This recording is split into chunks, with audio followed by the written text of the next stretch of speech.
Daniel took a slow, steady breath before placing one foot on the stage. Every eye in the ballroom followed him. The whispers began almost immediately. Who is he? Is he one of the musicians? He doesn't look like he belongs here. Daniel heard the comments but kept walking. Years of raising Lily alone had taught him something important. Strangers could judge appearances, but they never knew the full story.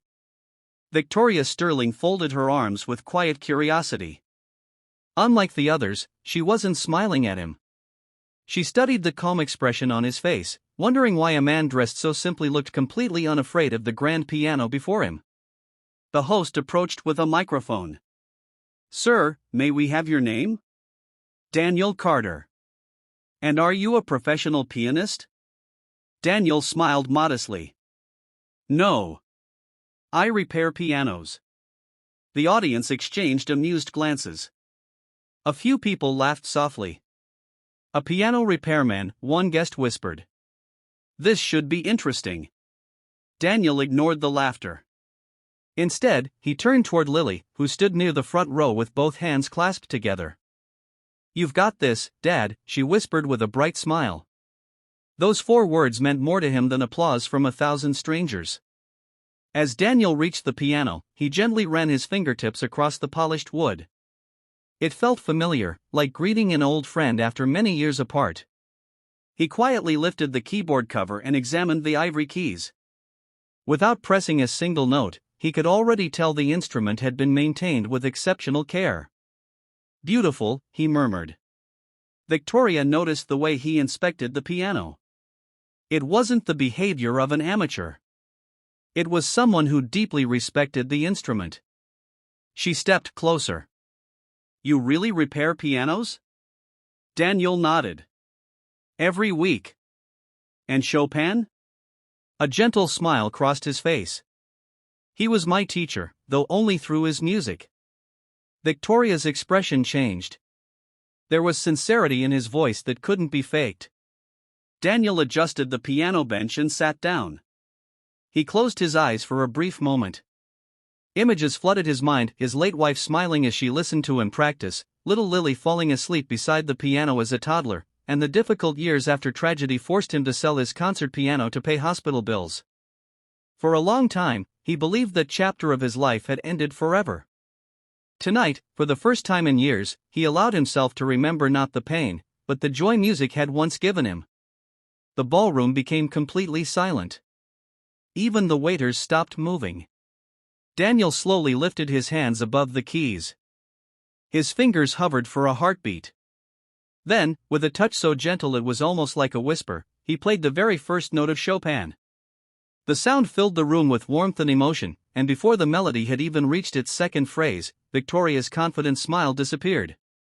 Something in those opening notes told her this wasn't going to be an ordinary performance. Daniel's fingers moved across the keys with effortless grace. The first gentle notes blossomed into a rich, emotional melody that seemed to wrap itself around everyone in the ballroom. Conversations stopped instantly. Glasses remained suspended in midair as guests froze, unable to look away. It wasn't simply perfect technique. It was a story. Every phrase carried love, loss, hope, and quiet resilience. Daniel wasn't trying to impress anyone. He was sharing a lifetime of emotions through music. Victoria stood motionless near the stage. She had attended concerts by world-famous pianists, yet something about Daniel's performance touched her more deeply than any expensive recital ever had. His playing felt honest. She noticed tiny details others missed. He never looked at the audience. He never searched for applause. His entire focus remained on the music itself. Lily watched proudly from the front row. She had heard her father play only a handful of times at home on an old upright piano with chipped keys. Even then, she believed he was the greatest pianist in the world. Now everyone else was beginning to understand why. The melody grew stronger, rising like waves before settling into a peaceful passage. Some guests quietly wiped tears from their eyes without realizing it. An elderly man sitting near the stage leaned toward his wife. "I studied piano for 40 years, he whispered. "This man isn't just talented. He's extraordinary. Victoria slowly sat in the front row, unable to pull herself away. The playful promise she had made earlier, if you can play Chopin, I'll marry you, suddenly didn't feel like a joke anymore. Daniel reached the final section of the piece. His hands danced across the keyboard with breathtaking confidence, yet every note remained gentle and controlled. Years away from the concert stage had not erased his gift. If anything, the hardships of life had given his music even greater depth. The final chord echoed softly through the ballroom. Silence. No one moved.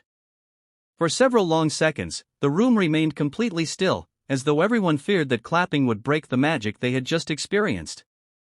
Then one person stood. It was Victoria. She began applauding. Another guest rose.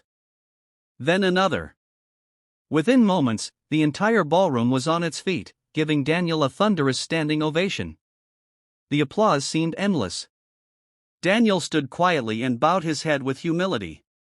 He wasn't smiling proudly. Instead, he looked toward Lily. She ran onto the stage and hugged him tightly. "I knew you could do it, Dad," she whispered. Daniel hugged her back, his eyes shining with tears. Victoria walked slowly toward them. For the first time in years, the confident CEO found herself struggling to find the right words. When she finally spoke, her voice was soft. "You didn't leave me speechless because you played Chopin," she said. "You left me speechless because you reminded everyone here that true greatness has nothing to do with wealth or status." The ballroom erupted into applause once again as Daniel realized that this unforgettable performance was about to change his life forever. Victoria stood in front of Daniel and Lily as the applause slowly faded. The elegant CEO, usually known for her sharp confidence and quick decisions, seemed unusually thoughtful. She extended her hand. "Mr. Carter, thank you." Daniel shook it politely. "I only played the music." Victoria smiled gently. "No," she replied. "You gave everyone in this room something much more valuable than entertainment." The audience remained silent, listening to every word. Victoria turned toward the guests. "When I announced that silly challenge earlier, I expected someone to impress me with technical skill. Instead, this father reminded us what real artistry looks like." She looked at Lily. "You must be very proud of your dad." Lily nodded with a huge smile. "I'm proud of him every day." The simple answer warmed every heart in the ballroom. The charity organizer stepped onto the stage carrying a large ceremonial check. "Mr. Carter," he announced, "the $100,000 will be donated in your name. Which children's charity would you like to support?"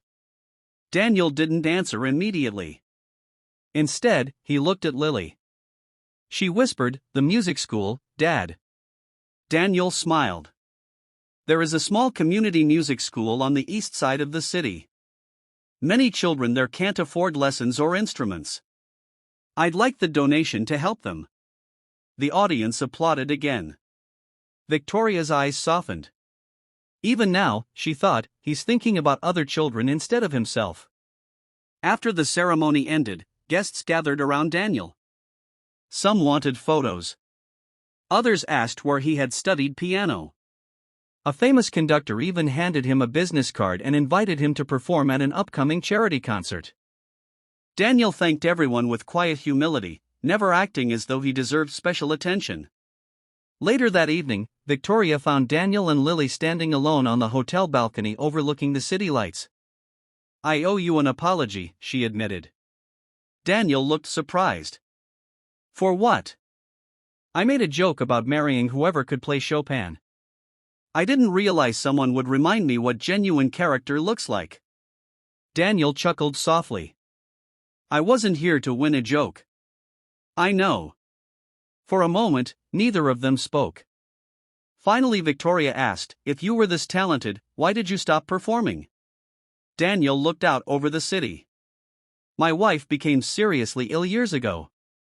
Every concert, every opportunity, every dream became less important than taking care of my family.